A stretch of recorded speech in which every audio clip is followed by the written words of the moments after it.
Kembali lagi kawan Setara, kita akan lanjutkan lagi diskusi ini di segmen yang terakhir gitu.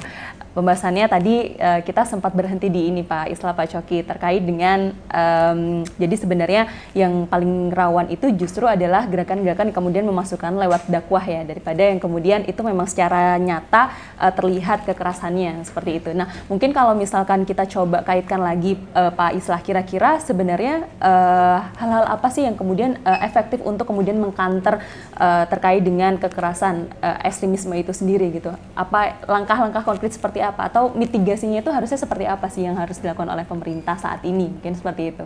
Termasuk mungkin juga masyarakat sipil. Ya, atau masyarakat sipil juga tentu ya. Jadi kalau kita berbicara soal pencegahan, memang kita harus bisa menyentuh sektor hulu, dan sektor hulu itu adalah kita. Kalau soal hilir terus terang kita tidak boleh meragukan pihak penegak hukum lah. Mereka sudah hafal. Densus apalagi. Densus ini menurut saya udah betul-betul menguasai uraian-uraian jaringan segala macam. Sudah paham lah mereka, udah tuntas. Artinya mereka ini sudah semacam mesinnya sudah berjalan secara otomatis. Berarti sudah cukup efektif ya? Untuk tindakan-tindakan yang sifatnya represif itu sudah cukup. Tapi persoalannya adalah preemptif dan preventif. Ini betul-betul berada di tangan kita, orang biasa yang seperti kita ini, dan ini adalah sektor hulu, ini menjadi penting. Satu hal kuncinya adalah moderasi beragama, moderasi kebangsaan. Banyak yang duduk moderasi beragama ini sekuler, nggak ada sekulernya. Kita hanya ingin mereposisi fungsi agama. Sekarang kalau saya logikanya begini, Bang Coki, Mbak Sisi, saya selalu mengatakan tujuan dari turunnya agama apapun, ini supaya manusia lebih tertib, supaya manusia itu lebih nyaman hidup di dunia. Itu tujuannya. Kalau kemudian dengan beragama orang merasa tidak nyaman dan tiba-tiba membenci orang lain, berarti bukan kesalahan agamanya. Ini kesalahan dari tafsir agamanya. Makanya saya bilang agama itu bukan ideologi, tapi tafsirnya sangat ideologis. Sangat, saya katakan sangat. Dan kita semua ini sebenarnya bukan pemeluk agama, tapi kita semua ini adalah pemeluk tafsir agama. Karena masing-masing kita bisa jadi punya tafsir yang berbeda. Exactly. Kalau Mbak Sisi tanya ke saya, Islam ini agamanya apa? Islam yang mana? NU, Muhammadiyah kan gitu. Mazhabnya Syafi'i, Maliki, Hambali, Hanafi. Apakah Wahabi, Salafi, apakah Sunni, apa Syiah dan sebagainya. Makanya kita ini sebenarnya pemeluk tafsir agama. Ya, artinya begini, moderasi beragama ini adalah ingin mengembalikan fungsi agama sebagai alat, sarana bukan alat, sebagai bejana untuk menciptakan kedamaian, untuk menjunjung tinggi kemanusiaan. Inilah yang dimaksud dengan moderasi agama. Mengapa? Karena semua basis agama apapun itu adalah menjunjung tinggi kemanusiaan dan menciptakan kedamaian. Kalau di Islam jelas konsepnya rahmatan lil alamin, ini jelas sekali. Jelas sekali. Artinya kita kemudian dengan atas nama agama mengumbar kebencian, mengumbar caci maki. Ini jelas ideologis sekali. Bukan tujuan agama-agama. Tidak ada agama yang menganjur kekerasan. Terorisme itu tidak ada agamanya. Oleh karena itu, moderasi agama ini bukan upaya sekularisasi, liberalisasi, bukan. Silahkan kalian beragama apapun, mempunyai tafsir agama apapun, cuma kuncinya hanya dua itu tadi, menjunjung tinggi kemanusiaan dan menciptakan kedamaian. Jangan karena atas nama agama kemudian membenci orang lain sehingga menciptakan praktek-praktek intoleran dalam keseharian kita. Itu saja sudah cukup. Tapi ada yang bilang begini, Mas Islah, itu relativisme katanya. Karena kemudian mempertanyakan kebenaran tafsir agama kita, gitu loh. Ada yang berpandangan begitu. Nggak itu moderasi ya, kebablasan kan gitu. Saya sering ditanyakan begini. Oh berarti Pak Islah, saya pernah di Poso juga ditanyakan hal yang serupa, di Sumbar juga, di Medan juga pernah. Berarti menurut Bapak semua agama itu benar? Saya menjawab begini. Konsep keyakinan dan keimanan itu pasti akan diyakini paling benar oleh pemeluknya. Pasti. Kalau orang tidak meyakini kebenaran apa yang dipeluk, dia pasti sudah pindah agama. Dia tidak iman berarti. Konsep-konsep keimanan, faith. Mengapa Habib Ali Al-Jufri ya itu mengatakan humanity before religiosity, itu maksudnya begitu. Kenali dulu kemanusiaan sebelum kalian mengenali agama. Kalau kalian tidak mengenal kemanusiaan lalu langsung menyentuh agama, maka agama itu dijadikan alat untuk melakukan dehumanisme. Dibalik gitu ya? Dibalik. Ya, okay. Kemanusiaan dulu, karena begini loh. Kita ini kan sebenarnya beragama karena konsep-konsep kelahiran Bang Joki. Ya. Kalau saya lahir di El Salvador, saya Katolik. Saya jamin itu. Saya jamin. Apakah saya pernah diberi tawaran oleh Tuhan, kamu mau lahir di mana dari orang tua? Enggak benar. Sekarang kalau saya berpikir seperti itu, apakah mungkin Tuhan itu menjerumuskan setengah dari isi dunia ini pasti akan masuk neraka? Saya tidak mengatakan semua agama itu benar, tapi bagi pemeluknya, semua agama itu yang dipeluk oleh masing-masing pemeluk ini ada yang paling benar. Lalu kalau begitu kemudian konsep berpikir kita, untuk apa kita kemudian menyalah-nyalahkan keyakinan orang lain, mengkafir-kafirkan pemikiran orang lain? Tidak ada gunanya. Nah sekarang adakah orang yang mati kemudian hidup lagi lalu memberikan kebenaran yang tunggal? Tidak ada. Tidak ada. Semua kita ini meyakini tafsir-tafsir agama kita. Semua. Saya mengatakan Wahabi Salafi itu salah dalam hati saya. Tapi kalau saya kemudian mengatakan terus, kamu salah, kamu akan masuk neraka. Nggak bisa. Kita ini bukan judge. Kita tidak bisa melakukan prejudis kepada orang lain hanya karena persoalan keimanan. Kita ini kalau saya Islamnya warisan. Saya lahir dari Madura, kakek buyut saya udah Islam, orang tua saya Islam. Kalau saya lahir di Argentina, saya jamin saya Katolik. Gitu aja. Nah, lalu karena perbedaan-perbedaan ini, apakah kemudian kita berhak untuk menghakimi orang lain? Apakah kita harus selalu sibuk untuk menghitung dosa orang lain? Tidak perlu. Agama ini adalah ruang-ruang privat Bang Coki. Lalu kemudian dengan sekarang gini, orang sekarang ini sibuk ingin menyamakan keyakinannya supaya orang lain sama dengan saya. Ini kan yang menjadi kesibukan orang. Pendakwah yang kemarin mengatakan wayang itu haram misalnya, atau wayang itu harus dimusnahkan karena wayang ini identik dengan dosa, karena dia ingin menyamakan orang lain seperti apa yang diyakini oleh dia. Ini kan yang menjadi masalah. Moderasi agama itu berusaha menghindari itu. Dengan beragama kita seharusnya menciptakan kedamaian dan kemanusiaan. Bukan dengan beragama kita seolah-olah terjebak dalam kebencian. Kita terjebak seolah-olah kita tidak boleh berbeda. Moderasi beragama itu sebatas itu. Bukan berarti sekularisasi. Dari mana? Nggak ada. Kita itu betul-betul diminta untuk menghargai manusia. Mulai dari mana nih pentingnya untuk menanamkan moderasi beragama? Pada sektor mana? Pada institusi mana? Kalau saya begini, Bang Coki, bagaimanapun sama seperti kelompok-kelompok ideologis yang berbasis kekerasan, mereka selalu menyasar kalangan muda. Karena bagi kelompok-kelompok teror, organisasi teror, keberlangsungan ideologi itu kan menjadi penting. Iya. Anak muda, angkatan muda itu adalah investasi masa depan ideologi mereka. Nah, kita juga menggunakan jalur yang sama. Harus melewati dari lembaga-lembaga pendidikan. Ini adalah target utama, skala prioritas. Baru kemudian kepada kelompok-kelompok state actor yang memberikan pelayanan publik dan juga yang menjaga keamanan dan pertahanan. Ini memang harusnya jalan bareng. State actor ini menjadi jalan bareng, tapi yang paling utama, paling awal adalah lembaga-lembaga pendidikan kepada kelompok-kelompok milenial dan sebagainya, karena inilah nanti yang akan menjadi sasaran utama juga dari kelompok itu. Maka kelompok ini juga harus kita rebut. Istilahnya menang-menangan nih. Menang-menangan. Mana yang lebih kuat? Harusnya kita yang lebih kuat. Betul. Kalau kita lihat ya dari tangkapan Densus dari tahun ke tahun ya, kalau kita lihat itu memang dominasi anak muda yang ditangkap ini semakin banyak. Semakin banyak. Dari kelompok milenial. Kalau dulu itu justru orang-orang tua. Usia-usia 40, 50.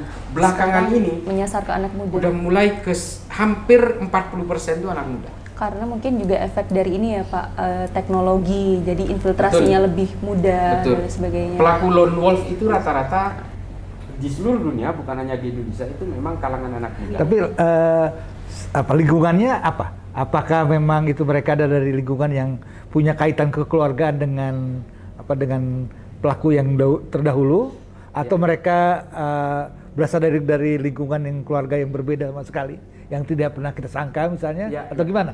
Rata-rata tipologi dari mereka yang kelompok muda yang kemudian tadi Mas Islam katakan tadi. Mereka biasanya berkenalan dulu dengan ajaran-ajaran agama yang sifatnya eksklusif. Semua seperti itu. Mereka diajari oleh tafsir-tafsir agama yang non-inklusif, mereka eksklusif, sehingga mereka akhirnya mudah terpapar. Konsep-konsep takfiri di dalam Islam itu memang selalu menjadi persoalan. Konsep-konsep takfiri ini adalah orang-orang yang betul-betul tidak menghargai, tidak mau adanya perbedaan. Kalau ini bukunya, ini hampir sering ditemukan di seluruh tangkapan teroris di Indonesia, Al-Wala' wal-Bara'. Ini memang selalu ada dalam tangkapan teroris karena mereka itu betul-betul ingin membangun loyalitas terhadap Islam menurut versi mereka dan ingin menjauhkan dari orang-orang non-Islam. Ini kan Al-Wala' wal-Bara' ini adalah konsep di dalam kelompok-kelompok takfiri ini yang ingin mengalienasi kelompok-kelompok yang berbeda.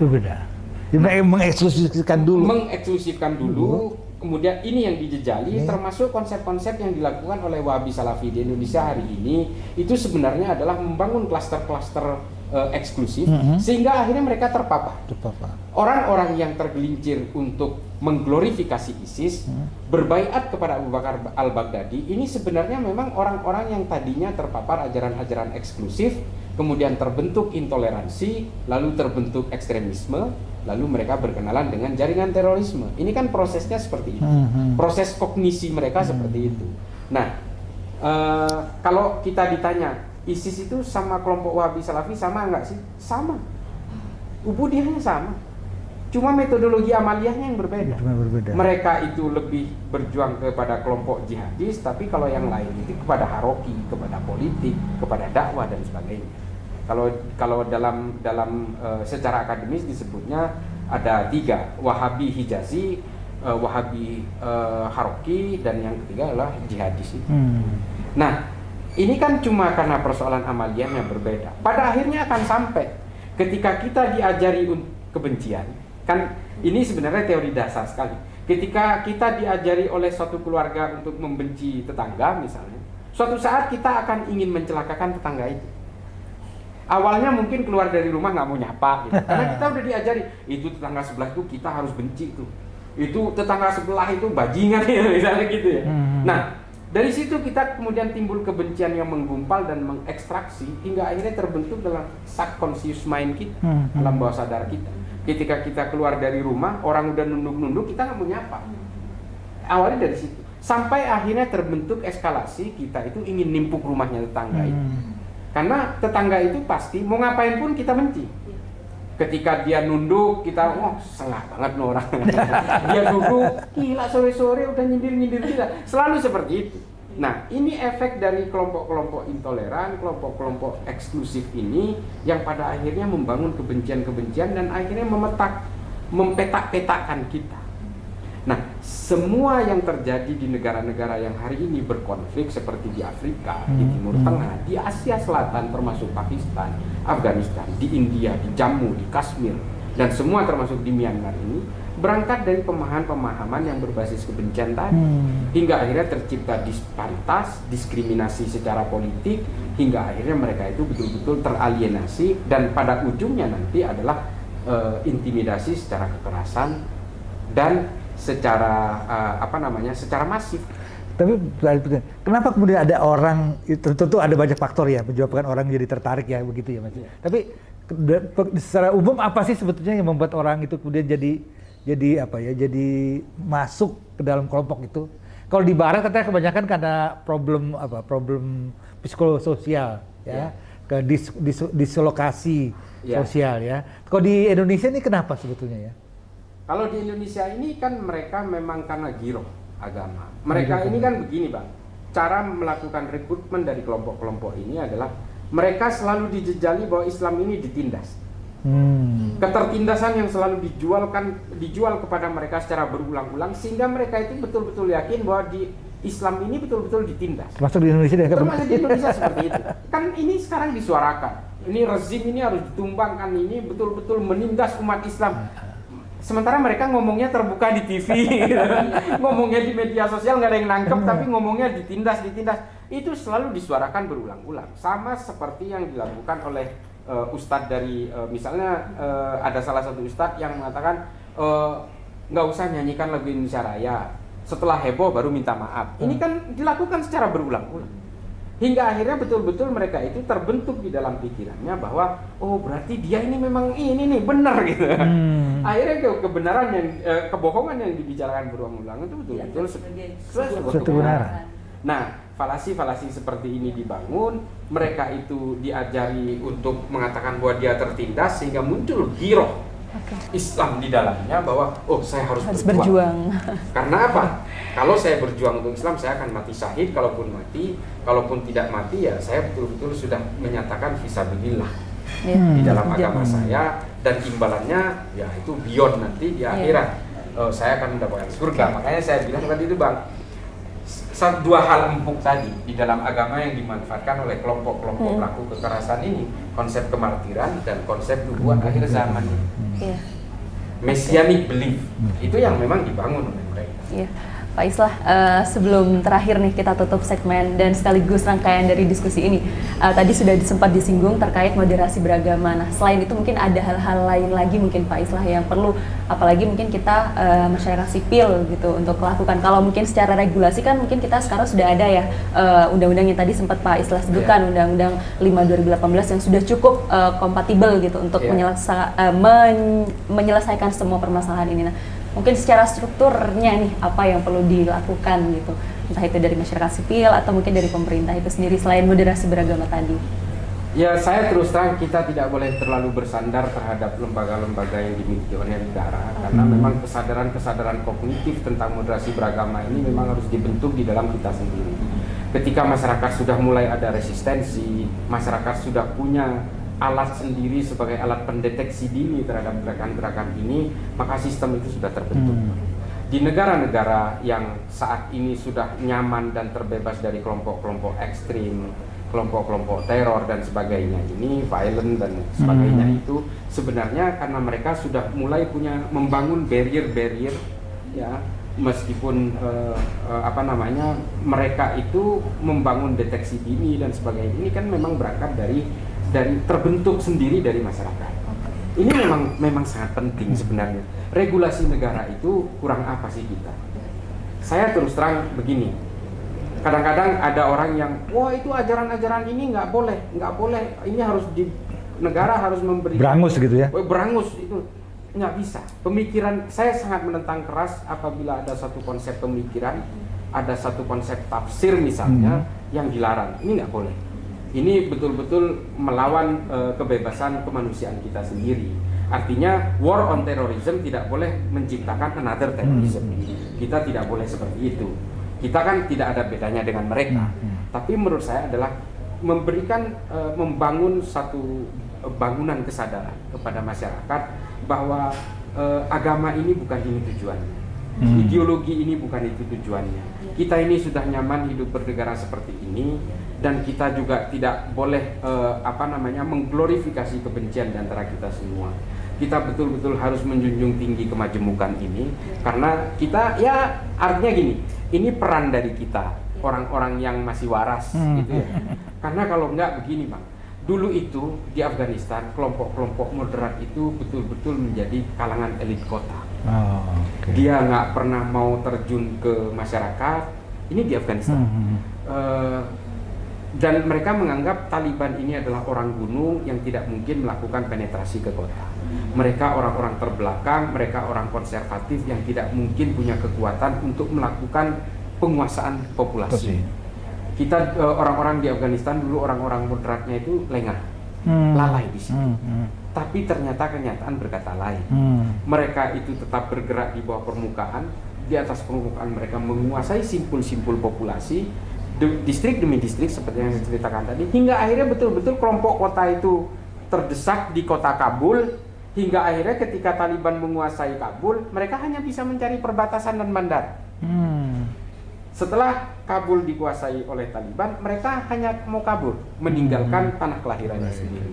Ini kan tidak boleh terjadi di kita. Orang-orang yang masih waras, yang masih sadar bahwa kita itu masih nyaman dengan keberagaman ini, Pancasila adalah satu struktur masterpiece yang mungkin tidak semua negara punya. Ya. Dan kebinekaan kita ini betul-betul harus dijaga. Islam kita dari dulu ya masih Islam inklusif seperti ini. Oleh karena itu, menurut saya jangan karena atas nama agama kita kemudian membenci orang lain.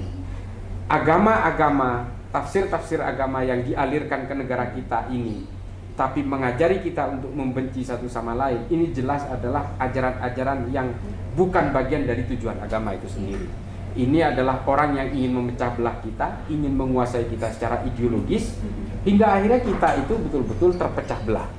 Bang, kita ini, ya Bang Coki, Mbak Sisi ya, ini mungkin yang terakhir. Negara kita ini, kalau ada di Arab atau ada di Eropa, mungkin udah menjadi 7-8 negara. Coba bayangkan, karena Pancasila kita lah, yang kita punya inilah yang menyatukan semuanya. Taruhlah Timur Leste memang tidak punya akar historik, lepas oke lah. Tapi memang Indonesia ini disatukan oleh Pancasila. Kalau enggak, kita ini kan tidak ada bedanya dengan Arab yang berangkat dari berbagai kerajaan. Balkanisasi dulu kita bayangkan. Betul, Bang. Nah, Arab itu hari ini mereka tidak selalu mempertentangkan nasionalisme dan agama. Mereka berangkat dari akar-akar konflik tribalisme yang sudah mengakar berabad-abad, hingga hari ini mereka masih tetap berkelindan dengan situasi itu. Dan hingga hari ini, dan ternyata ideologi-ideologi dari Arab inilah yang ingin didatangkan ke kita, dan ironisnya orang kita sebagian percaya itu. Saya terus terang, menurut saya kita jangan terlalu mudah mengadopsi ideologi-ideologi yang gagal dari negara lain, yang di negaranya sendiri juga gagal, lalu ingin diterapkan ke kita, dan kita percaya bahwa ini akan berhasil. Itu bullshit. Ngomong kosong, nonsense, bullshit lagi. Nonsense. Jadi saya kira itu ya yang harus kita pahami, bahwa kita sudah final dengan Pancasila, kita sudah harus menjunjung tinggi kebinekaan kita. Kita tidak boleh mencerai-beraikan seluruh entitas sovereignty state, kedaulatan negara kita hanya karena satu paham atas nama agama yang sebenarnya tujuannya politik. Tujuannya politik, percaya saya. Mereka akan menggerus kecintaan kita terhadap bangsa ini secara perlahan atas nama agama. Karena secara berabad-abad di dalam Islam itu sendiri, ini dalam perspektif Islam, itu sudah terjadi. Ya, siap. Terima kasih. Terima kasih banyak sebelumnya Pak Islah, banyak sekali perspektif-perspektif baru yang mungkin kita dapatkan nih kawan setara. Makasih juga Pak Coki sudah hadir menanggapi dan mewarnai diskusi kita pada siang hari ini. Terima kasih kawan setara. Jangan lupa untuk selalu pantengin YouTube Suara Setara karena nantinya akan ada diskusi-diskusi menarik lainnya. Salam sehat untuk kita semua dan selamat sore.